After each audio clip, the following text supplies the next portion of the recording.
नमस्ते बच्चों, my self Jaiswal sir. हम पढ़ रहे हैं class 10th science electricity. Last class में हमने in text questions page number 209 के कर लिए थे। Now we will see some resistors and switches, how they are visible. So let us see how is the switch किस प्रकार का होता है. Let us see how it seems to be.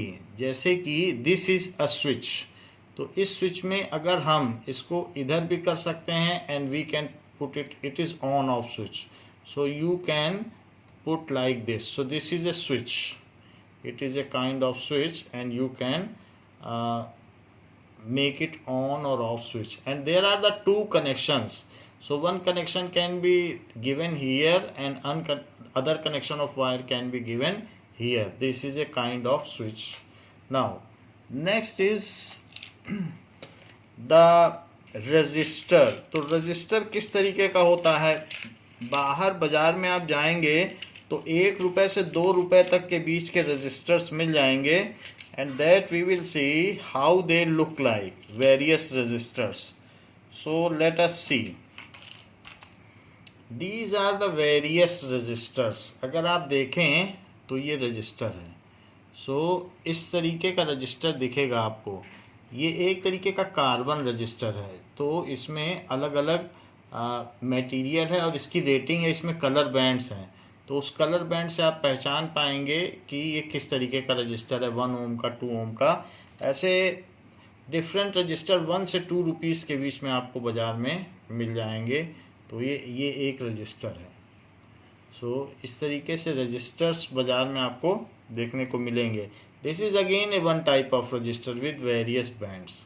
तो इसमें अलग अलग तरीके के बैंड हैं और इसको देखा जा सकता है कि it is a kind of resistor. तो ऐसे रजिस्टर्स बाज़ार में आपको दिख जाएंगे, and it is cheaper also. Again the same type of resistors. This is similar manner 1 resistor. तो ये 1 और 2 रुपीज़ में मिल जाएंगी. ये भी 5 रुपीज़ तक का स्विच मिल जाता है. इसके अलावा ऐसे भी रजिस्टर्स आते हैं कि आप थोड़ा बड़ा भी ले सकते हैं लैब के काम के लिए. सो जैसे कि 10 ओम का रजिस्टर है. So this also you can get for this. For supply purpose you can take LED bulbs. तो एलईडी बल्ब्स भी आपको बाज़ार में मिल जाएंगे. So this is LED bulb. सो आप किसी सर्किट के लिए इसे यूज़ कर सकते हैं.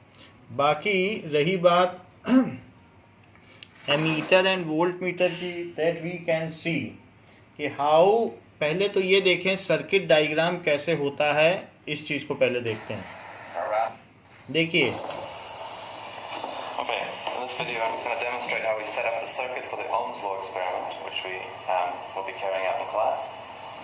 And what we're aiming to set up is the circuit in this diagram from your notes.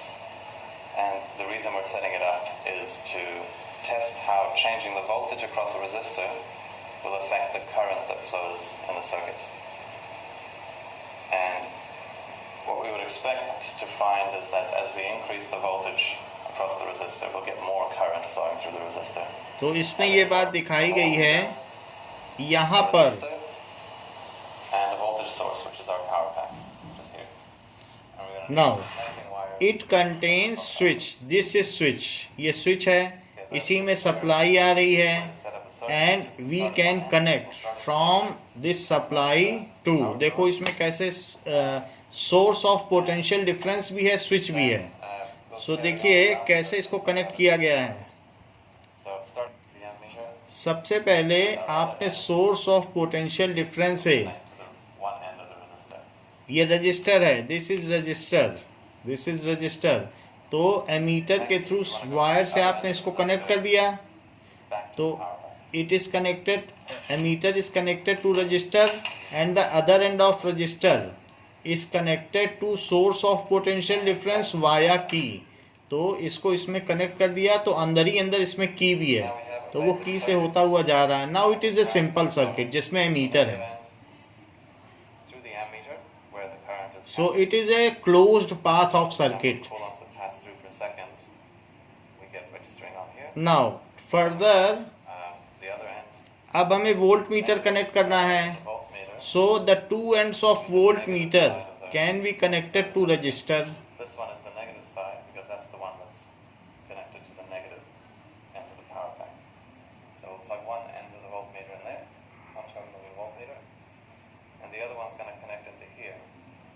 Now, the amount of voltage we're going to have is going to range from 0 to about 12.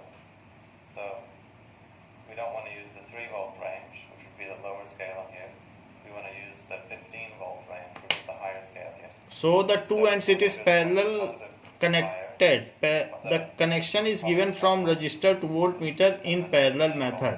So To the positive end of the यहाँ पर हमने इसको इससे भी connect कर दिया है and इससे भी कनेक्ट कर दिया है. Now it is connected with voltmeter. आप वोल्ट मीटर में रीडिंग भी देख सकते हैं.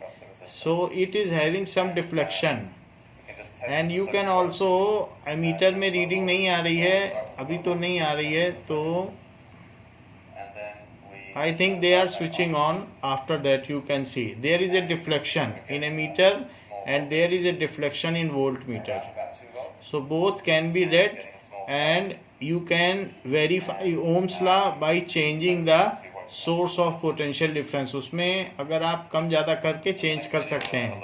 आप इसमें एक वेरिएबल रजिस्टर और रियोस्टेट का भी यूज़ कर सकते हैं जिससे कि इसके क्रॉस वोल्टेज बदल जाएगा. Now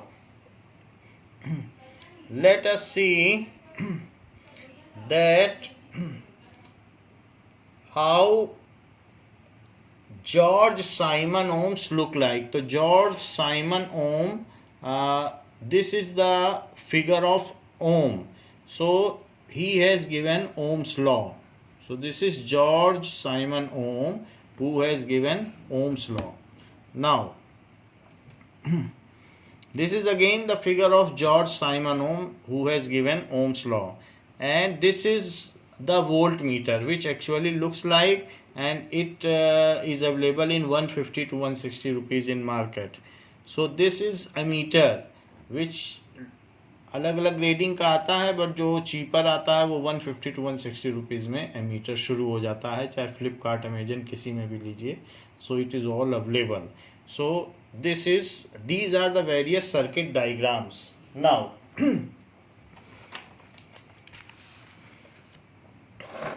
we will continue with the questions of Ohm's law from exercise. तो exercise से कुछ questions हम देखते हैं कि किस तरीके से होंगे, and also we will look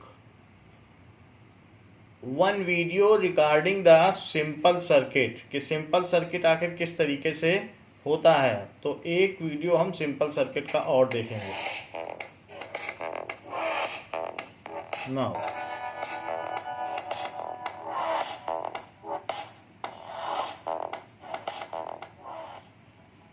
ये देखिए, ये एक स्विच लगा दिया गया है. तो स्विच है simple circuit. This is 9 volt battery. So 9 volt battery है, स्विच पे लगा हुआ है कनेक्शन से बल्ब पे है. तो इस तरीके से ये दिखाया गया है. देखिए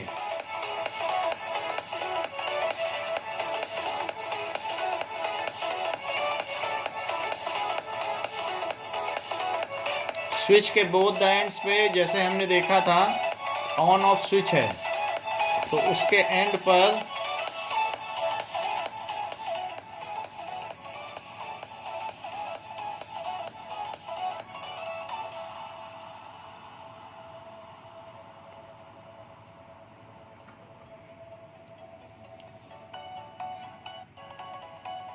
now it is the bulb which it may be LED bulb or some other kind of bulb. तो बल्ब को हमने कनेक्ट कर लिया और ये एक सिंपल सर्किट हो गया. Okay, and it can be displayed on thermocol sheet. So इसमें एमीटर नहीं लगा है, बाकी चीज़ें वही हैं. So at last it can be shown, it is shown the direction of current, कि कैसे जा रही है प्लस से माइनस की ओर. So simple circuit diagram can be made like this.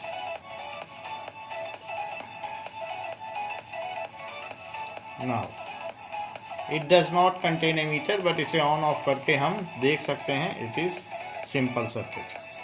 Okay.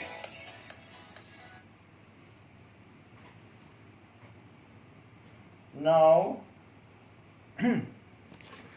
let us see some questions of exercise regarding Ohm's law. So exercises.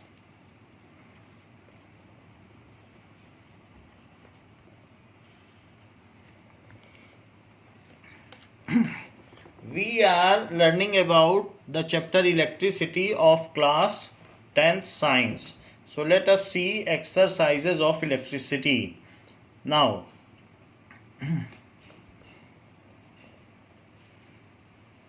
how is the voltmeter connected? Fifth question, how is the voltmeter connected in a circuit to measure the potential difference? How is the voltmeter connected to circuit to measure potential difference between 2 points? Potential difference between 2 points.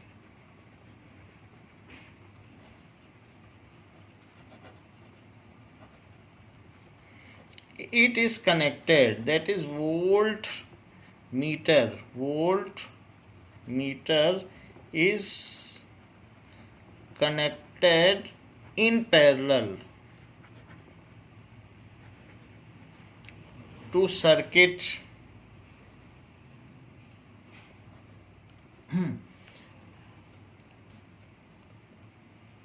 between 2 points about which the potential difference is to be measured.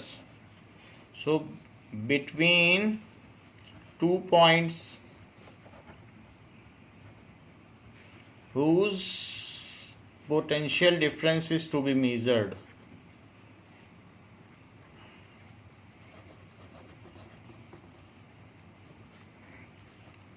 To be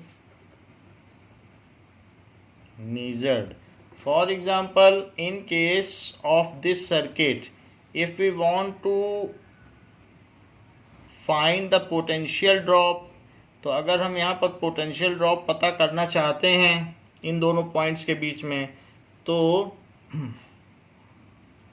किस तरीके से हम इसे connect करेंगे voltmeter को?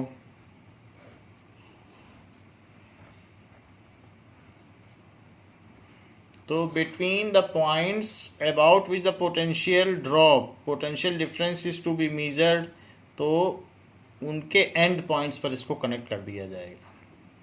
सो it is VAB. तो ये बात है. करंट की डायरेक्शन दिखा दीजिए. Now question number 6. A copper wire has a diameter 0.5 mm. A copper wire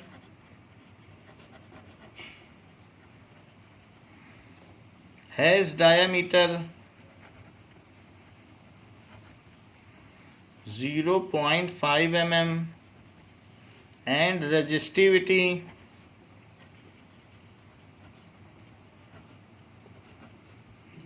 of 1.6 into 10 to the power -8 ohm meter. Om metre होती है यूनिट रेजिस्टिविटी की. What will be the length of this wire? You can very well assess that this is silver wire, क्योंकि silver wire की resistivity 20 degree Celsius पर इतनी होती है. What will be the length of this wire?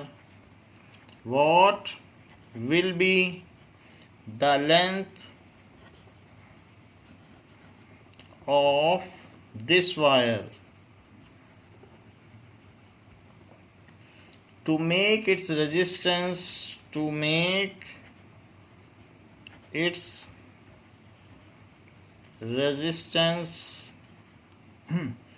10 ohm. How much does the resistance change if the diameter is doubled? how much does the resistance change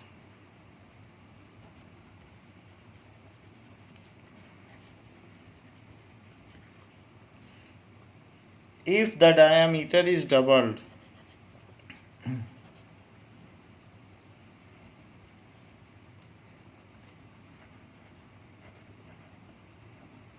तो ऐसी बात कही गई है कि अगर हमने डायामीटर डबल कर दिया तो रेजिस्टेंस कैसे बदलेगा। और एक बात और भी पूछी गई है कि रेजिस्टिविटी दी है, what will be the length of this wire, length पूछी गई है। और फिर रेजिस्टेंस क्या होगा अगर डायामीटर डबल किया। तो दो क्वेश्चन पूछे गए, तो पहले लेंथ के लिए निकालते हैं। So we know that R is equals to rho L by A.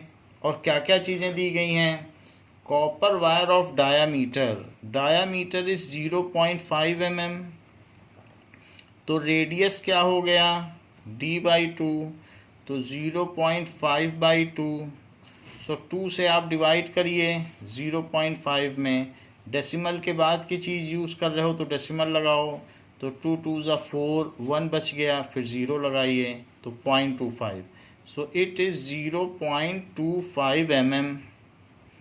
और 0.25 mm में कितने मीटर होते हैं ये पीछे हमने देख लिया था।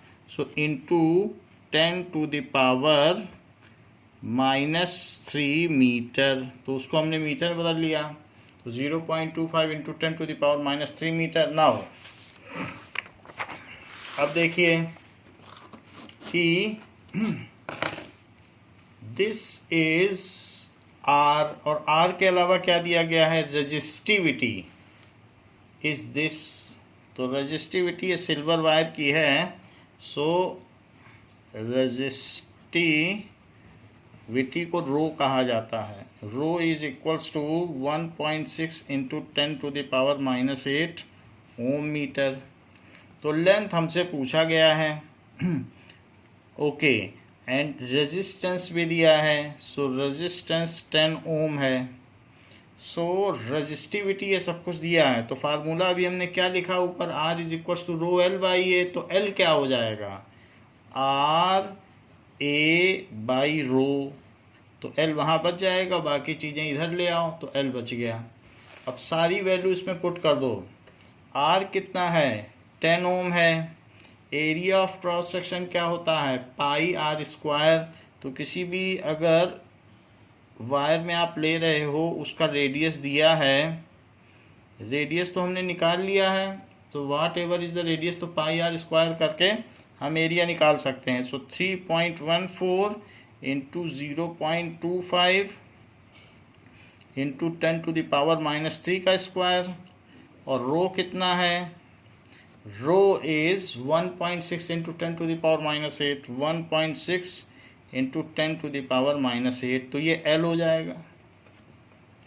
अब ज़रा देखें कि 10 इंटू 3.14, तो इसको लिखिए 31.4, 10 से मल्टीप्लाई कर दीजिए, 0.25 है तो उसका स्क्वायर करो तो 0.0625, क्यों, क्योंकि 0.25 इंटू 0.25, तो 4 डिजिट पहले डेसिमल लगेगा, और 25 इंटू 25 625 होता है, तो 4 डिजिट पहले डेसिमल लगाओ, क्योंकि 2 डिजिट इसके 2 डिजिट इसके, और into 10 to the power -6 divided by 1.6 into 10 to the power -8।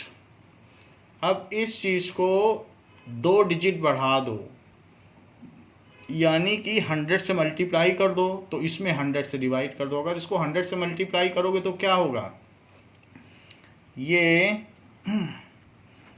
That is equals to 31.4 into 6.25, और इसमें 100 से डिवाइड कर दो, 100 से मल्टीप्लाई किया, या फिर सिंपली 2 डिजिट बढ़ाया तो इसको बड़ा कर दो, तो इसको छोटा कर दो 2 डिजिट, तो इसलिए 10 टू द पावर -8, इसे बड़ा किया इसे छोटा कर दिया, सीधी सी बात, जिससे कि चीज़ बैलेंस रहे। और 1.6 इंटू 10⁻⁻8, ये L हो गया, तो ये दोनों कैंसिल हो गए।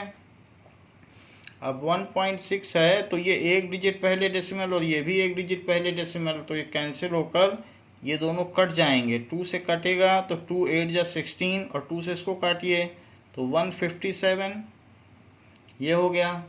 अब 8 आ गया है तो 8 से कट करना होगा और इन दोनों का मल्टीप्लाई करना पड़ेगा, तो 6.25, तो 6.25 में 157 का मल्टीप्लाई करो, तो 7 से करिए, 7 5 जा 35, 7 2 जा 14 और 7 6 जा 42, तो 43 हो गया। 5 से करिए, 5 5 जा 25, 5 2 जा 10 और 5 6 जा 30 और अब 1 से कर दीजिए तो 625, तो ये क्या चीज़ आ गई 5 और एक कैरी कर दो, तो यहाँ कैरी करने पे 11 और एक इसको कैरी करो तो 4 5 6 7 8 और यहाँ 6 और 3 9, सो इट इज़ 981 और डेसिमल 2 डिजिट पहले है तो ये चीज़ कर दीजिए, तो 981.25, 981.25 बाई 8 ये लेंथ हो गई।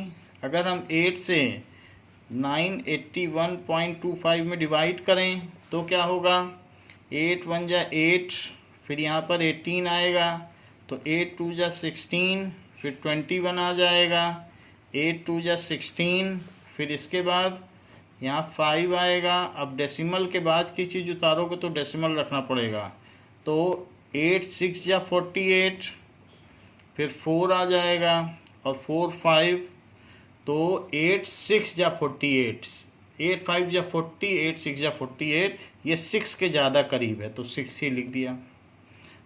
या फिर आप 8 5 जा 40 करके फिर 50 लिख के आप 8 6 जा 48 भी कर सकते हो, तो जैसा चाहो वैसे कर दो, थोड़ा सा ज़्यादा कम है तो हमने वही लिख दिया।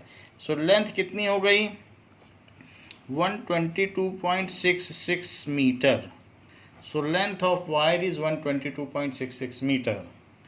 तो कंक्लूडिंग स्टेटमेंट अवश्य लिखें, length of wire is 122.66 metre. अब आगे क्या कहा गया है कि इफ़ डायामीटर इज़ डबल्ड, तो फिर नई अगर डायामीटर डबल कर दिया गया तो how much does the resistance change, अगर डायामीटर डबल कर दिया गया। सो जरा देखिए, इफ़ डायामीटर इज़ डबल्ड, तो डायामीटर अगर डबल कर दिया जाएगा तो क्या होता है कि जो R होता है वो D/2 होता है। सो नया केस फिर R डैश क्या होगा D'/2, नया रेडियस भी बदलेगा डायमीटर डबल करोगे, लेकिन D डैश नया डायामीटर क्या है 2D, क्योंकि आपने डायामीटर बदल दिया है। तो यहाँ पर अब आप क्या लिख सकते हैं, D डैश की जगह 2D/2, so it is 2 times of D/2। भाई हमने D डैश है, नया डायमीटर क्या हुआ 2D, डबल हो गया ना डायमीटर, तो 2D लिख दिया, वो 2 हमने बाहर रख लिया। लेकिन D/2 है क्या, ये पुराना रेडियस है, so it is equals to 2R। किसी भी चीज़ का डायामीटर डबल करोगे तो उसका रेडियस भी डबल हो जाएगा, उसका सरकमफ्रेंस भी डबल हो जाएगा, सब डबल हो जाएगा। तो इसलिए if diameter is double then radius will be double. देखो R डैश क्या आया 2R। So if diameter is doubled then radius also get doubled,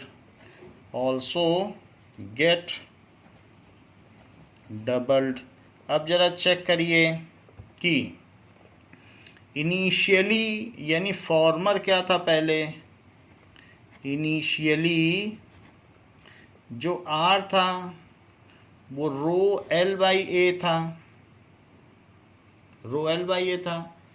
तो अब यहाँ पर ये जो A था वो πr² था, so it is equals to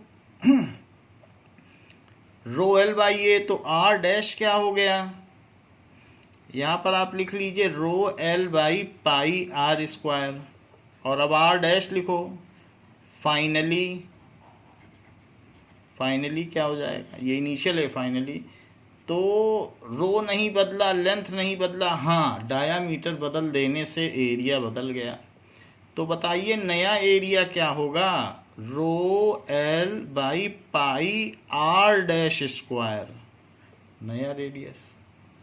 तो नया रेडियस यहाँ क्या हो जाएगा, जरा देखें तो आर डैश तो 2r है ना, तो इसलिए जो आर डैश होगा उसको क्या लिखें, it is equal to rho L by pi into 2r का स्क्वायर। आर डैश की जगह हमने ये आर डैश स्क्वायर है ना, तो 2r लिख दिया है। So this is equals to rho l upon ये 4 हो जाएगा, तो पाई आर स्क्वायर, और जो 4 है उसे बाहर निकाल लो, 1/4, 4 नीचे रहेगा।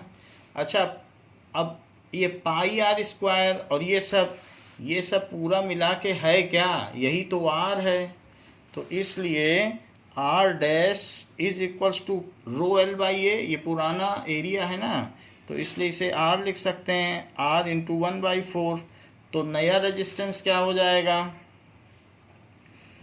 नया रेजिस्टेंस विल बी, पुराना रेजिस्टेंस 10 ओम था, आप चेक कर लें क्वेश्चन में, तो 10 इंटू 1/4, सो इट इज़ 2.5 ओम, ये हो गया, तो 2.5 ओम। जो लोग ऐसा न करना चाहें उनके लिए दूसरा मेथड भी है। सो अदर मेथड की मेथड क्या है कि जो रेजिस्टेंस का रेशो होगा, यानी नया रेजिस्टेंस अपॉन पुराना resistance is equals to rho L by A और upon rho L by A dash, ऐसे कर दो। तो रो से रो कटा क्योंकि रो बदला नहीं, लेंथ भी नहीं बदली, सो it is 1/a divided by 1/a dash, तो ये क्या हो गया 1/a into A dash by 1, तो a डैश बाई a हुआ। अब देखिए a डैश क्या है, pi are square R dash square, और नीचे a क्या है, पाई आर स्क्वायर, पाई से पाई कटा, तो आर डैश बाई आर लिखो, आर डैश बाई आर, और बाहर में स्क्वायर लगाओ।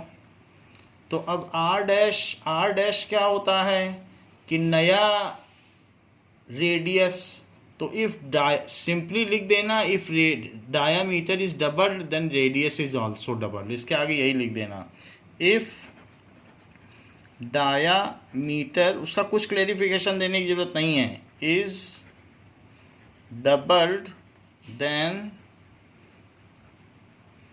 Radius is also doubled, it is self sufficient, doubled. तो इसलिए मैं आर डैश को 2r लिखूं, so R dash by R is equals to 2r by R, और होल स्क्वायर, नया रेडियस डबल हो गया, और r से r कट गया, सो R dash is equals to, ठीक है। तो यहाँ पर एक गड़बड़ी हुई है कि जब मैंने यहाँ आर डैश ऊपर लिखा था, तो एक्चुअली इसको नीचे हमने ए डैश लिखा है, तो नीचे आर डैश लिखना चाहिए। तो यहाँ पर हमने गड़बड़ी की है कि जो चीज़ नीचे वाला फार्मूले में डैश है तो नीचे डैश होना चाहिए, ऊपर नहीं होना चाहिए। तो ऊपर का डैश हटा देते हैं, क्योंकि ऊपर ए वाला फार्मूला है, तो ऊपर आर होगा, तो आर बाई आर डैश लिखो, क्योंकि नीचे डैश है तो यहाँ भी नीचे डैश है। तो जो आखिरी फार्मूला बचेगा उसमें क्या होगा, आर बाई आर डैश, क्योंकि नीचे डैश लिया गया है ना, देखो वहीं से शुरू से ही चल रहा है, आर बाई आर डैश, नीचे डैश है तो यहाँ भी डैश, बाकी सब चीज़ ठीक है। तो आर बाई आर डैश, तो इस तरीके से यहाँ क्या बच गया, आर बाई आर डैश की value, r by r dash is equals to 4 आया कि नहीं। तो आपको तो आर डैश चाहिए, तो आर डैश वहाँ ले जाओ, 4 इधर ले आओ, so R by 4 is equals to are dash, 4 नीचे आ गया और आर डैश ऊपर चला गया। आर कितना था? So r was 10 ohm, r की जगह 10 ओम रखा और by 4 is equals to are dash, so 2.5 ohm is equals to are dash. बात समझ में आ गई? आपकी मर्जी है तो आप जैसे चाहो, ये ज़्यादा आसान लगता है मुझको, आप चाहो तो ऐसे ही कर लो। तो इस तरीके से यहाँ पर ये बात निकाली गई। नाउ सेवेंथ क्वेश्चन क्या कहा गया है? सेवेंथ क्वेश्चन कहा गया है the value of current I flowing through the value of current I flowing in a given register, flowing in a given register for the corresponding value, for the corresponding values of potential difference, values of potential difference V across the registers are given below, across the registers are given below। बात सीधी सी है कि V और I दिए गए हैं, volt meter की reading दी है और एमीटर की, और रजिस्टर के क्रॉस वोल्ट मीटर लगा है। तो I दिया है एम्पियर में और V दिया है वोल्ट में। तो 0.5 करंट फ्लो करती है एम्पियर अगर 1.6 वोल्टेज लगाया जाता है, 1.0 करंट फ्लो करती है अगर 3.4 वोल्ट लगाया जाता है, और 2.0 करंट फ्लो करती है अगर 6.7 लगाया जाता है, और 3.0 करंट फ्लो करती है एम्पियर में अगर 10.2 लगाया जाता है वोल्टेज, और 4.0 करंट फ्लो करती है एम्पियर में अगर 13.2 वोल्ट पोटेंशियल डिफरेंस अप्लाई किया जाता है। तो plot a graph between V and I and calculate the resistance of this register. So plot a graph between V and I and calculate resistance of resistor, calculate resistance of resistor, ये चीज़ कही गई है। तो आपको सारी value दे दी गई है और बोला गया है कि एक ग्राफ बनाइए।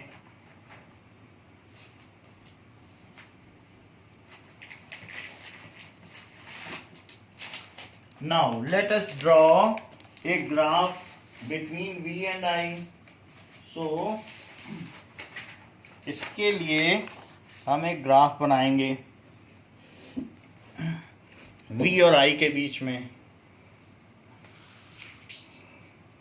So let us draw graph.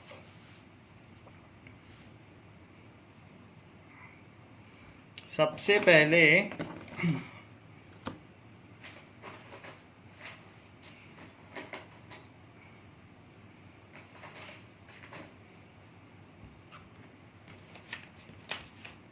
आप V और I के ले लीजिए। V की वैल्यू कितनी है? 13.2 तक है, तो 13.2 तक ग्राफ जाएगा और ये 4 तक है, तो इसलिए हमको थोड़ा सा बड़ा ग्राफ बनाना पड़ेगा। इधर 13 चाहिए और इधर आप 4 ले सकते हैं। 4 5 6 7 8 9 10 11 12 13, तो यहाँ से ले लेते हैं। सो लेट अस, इधर 4 है तो आप बहुत ज़्यादा नहीं 5 तक ही ले लें तो काम बन जाएगा। ये हमने इस एक्सिस पे ले लिया, और y एक्सिस पे आप क्या ले लें? 14 तक ले लें, क्योंकि आपको 13.4 चाहिए जो डेटा दिए गए हैं, तो 14 तक इधर ले लिया। बाकी आपको अदर क्वाड्रेंट्स में बनाने की ज़रूरत नहीं है, सेकंड थर्ड फोर्थ। तो यहाँ पर हमने ऐसे ले लिया। This is x x dash, तो इधर आप लिख लीजिए करंट आई और इन एम्पियर, और this is V in volts, ये ऐसे ले लीजिए। और बाकी इनमें वैल्यू डाल दीजिए 1 2 3 4 5, यहाँ पर 1 2 3 4 5 ऐसे वैल्यू डाल दीजिए। तो डिफरेंट वैल्यू डालते जाइए और उसके हिसाब से ग्राफ बन जाएगा। 1 2 3 4 5 6 7 8 9 10 11 12 13 और 14 तक हमने ले लिया। तो 14 तक ये ले लिया है और 4 तक ये ले लिया है, और ये भी लिख दिया V वोल्ट्स हैं। दिस इज वोल्टेज को हमने इधर दर्शाया है और करंट को इधर दर्शाया है। VI ग्राफ है, V हमेशा Y एक्सिस में किया जाता है। तो जो जो वैल्यू दी जा रही है बस उसके हिसाब से आप ड्रॉ करते जाइए। 0.5 पर 1.605, ये X एक्सिस में I है और ये 1.6, तो 0.5 कहाँ पे होगा? सो 0.5 पे 1.6 ध्यान दो, तो ये करीब करीब यहाँ पे होगा। तो 0.5 पे 1.6, सो ये हमने ले लिया। ये देखिए, तो हमने 1.6 इसमें ले लिया है। 0.5 पे 1.6 आप देख सकते हैं। नाउ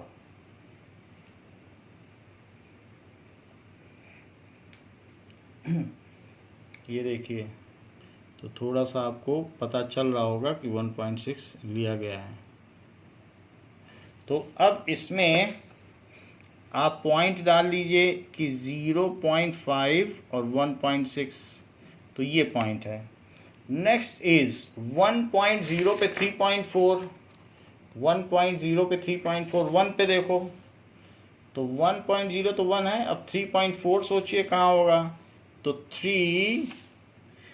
1 पे 3.4, तो ये चीज़ 3.4 हो गई। सो इट इज 1.4 पर 3.4, सो दिस इज द वैल्यू 3.4। 1.0 पर 3.4।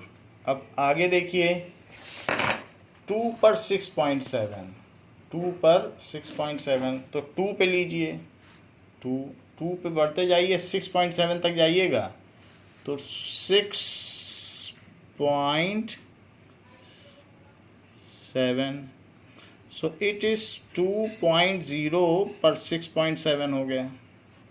तो 6.7 हमने यहाँ पर ड्रॉ कर दिया है, 6.7। अब इसके बाद नेक्स्ट इज 3 पर 10.2, तो अब 3 लीजिए, ये है 3 पे चढ़ो 10.2, तो ये 10 और 0.2, सो ये हो गया 10.2 ये। सो 3.0 पर 10.2, तो इसको भी आप देख लें, इट इज 10.2, 10 पे लिया है, 10 से थोड़ा ऊपर। फिर 4 पे 13.2, 4 पर 13.2, तो 4 लीजिए, 4 ये है, तो 4 पर आप देखिए, 3 पर तो ले लिया, अब 4 पर देखिए 13.2, 13.2 कहाँ आएगा?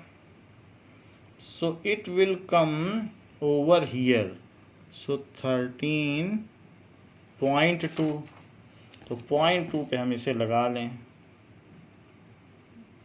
13.2, तो ये चीज़ हो गई। सो 13.2, ये 13.2 हमने ले लिया।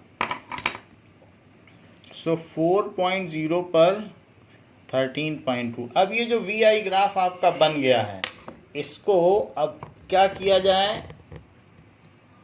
इसको लाइन से मिला दिया जाए। सो दो it is experimental value, so may it not be a linear graph, तो थोड़ा सा अंतर हो सकता है, फिर भी हम ट्राई करेंगे कि क्या ये मिल रहा है कि नहीं। सो लीनियर ग्राफ हो भी सकता है, नहीं भी हो सकता है, थोड़ा सा अंतर हो सकता है, क्योंकि एरर होती है जब हम देखते हैं। तो इसको ओरिजिन से मिलाओ, सबसे पहले 0 पर करंट पर, फिर इसके बाद इसको इससे मिलाइए, तो पॉइंट वाइज मिलाते जाइए। थोड़ा बहुत एरर हो सकता है क्योंकि हमारे ऑब्जर्वेशन और रीडिंग में ही एरर होती है। तो ये हम पॉइंट टू पॉइंट मिला रहे हैं, क्योंकि एक लाइन में होने पे ये पॉइंट थोड़े डेविएट कर जाएंगे। और ये है, it is our error during experimentation. तो ये बिल्कुल लीनियर नहीं है, थोड़ा सा देखो यहाँ पर भी बेंडिंग हुई है, फिर भी हमने यहाँ पर एक ग्राफ बना लिया है। This is the VI graph. अगर आप देखें, सो इट इज़ VI ग्राफ, ये देखिए। सो VI ग्राफ हमने यहाँ पर तैयार कर लिया है। It is like this. Okay, now we will calculate the resistance. अब हम इसमें रेजिस्टेंस कैलकुलेट करेंगे। How will we calculate the resistance? तो there are 5 values. This is first value, this is second value, this is third value, this is fourth value and this is fifth value. तो R1 निकालो सबसे पहले। तो R1 क्या आएगा? V1 by I1, ऐसा, क्योंकि पहली वैल्यू से रेजिस्टेंस निकालो। तो V1 कितना है? 1.6, और I1 कितना है? 0.5। तो डेसिमल से डेसिमल गया और 5 से डिवाइड करो, 5 3 जा 15 और 5 2 जा 10, तो 3.2 ओम आ गया। अब R2 निकालिए। V2 by I2, Ohm's law लगा रहा हूँ, V is equal to IR। So it is 3.4 divided by 1.0, तो डेसिमल से डेसिमल गया, इट इज 3.4 ओम। तो वही चीज़ें 1 है, तो आप चाहे तो 34/10 करोगे तब भी 3.4 ही आएगा। R3 देखो, तो V3 बाई I3, अब third reading low. So it is V is 6.7 upon 2.0, तो 2 से सिंपली डिवाइड कर दो, तो 2 3 जा 6, 2 3 जा 6, 2 5 जा 10। अब R4 निकालिए, तो ये फोर्थ पॉइंट लो। V4 by I4, it is equals to 10.2 upon 3.0, 3 से डिवाइड करो, 3 3 जा 9 और 1.2 बचेगा, तो डेसिमल लगा के 4 लगा दो, 3 4 जा 12। R5 निकालिए। So V5 by I5, it is equals to 13.2, सबसे ऊपर का पॉइंट, तो 13.2, और I कितना है? 4.0, 4 से डिवाइड करो, तो 4 से डिवाइड करोगे तो 4 3 जा 12 और डेसिमल लगा के फिर से 4 3 जा 12, तो ये हो गया। जब आपको 5 अलग अलग वैल्यू मिलती है, फर्स्ट टर्म, सेकेंड टर्म और फाइनल टर्म का एग्जाम देते हो, तो एवरेज मार्क्स क्या आते हैं? सबका टोटल करके और डिवाइडेड बाई कर देते हो। तो यहाँ 5 वैल्यूज़ हैं, तो जो R एवरेज आएगी वैल्यू, एवरेज वैल्यू, वो R1 plus R2 plus R3 plus R4 और प्लस R5 डिवाइडेड बाई 5 आएगी। तो हमारी क्या क्या वैल्यू है? 3.2 प्लस 3.4 प्लस 3.35 प्लस 3.4 प्लस 3.3, सारी वैल्यू डाल दी, और उसके बाद डिवाइडेड बाई 5। इन सबको ऐड करिए। सो जब इन सबको ऐड करेंगे तो पहले तो 5 आ जाएगा सेकंड डेसिमल प्लेस पर, फिर 3 4 7 7 3 10 10 4 14 14 2 16, तो 16 आया, फिर 1 आ गया इसके पास कैरी में, तो 3 5 जा 15 और एक 16, तो 16.65 डिवाइडेड बाई 5 आ गया। ये R एवरेज आया है। सबका सम कर दिया, 5 से डिवाइड कर दिया, 5 से करो तो 5 3 जा 15, फिर 16 बचा, डेसिमल लगा के 5 3 जा 15 और 5 3 जा 15, तो 3.33 ओम आ गया। So value of resistance, so average value of resistance is 3.33 ohm. So average value of resistance is 3.33 ohm. ये चीज़ हो गई। इतनी बात समझ में आ गई आपको कि किस तरीके से करना है, ग्राफ कैसे बनाना है और ये कैसे करना है।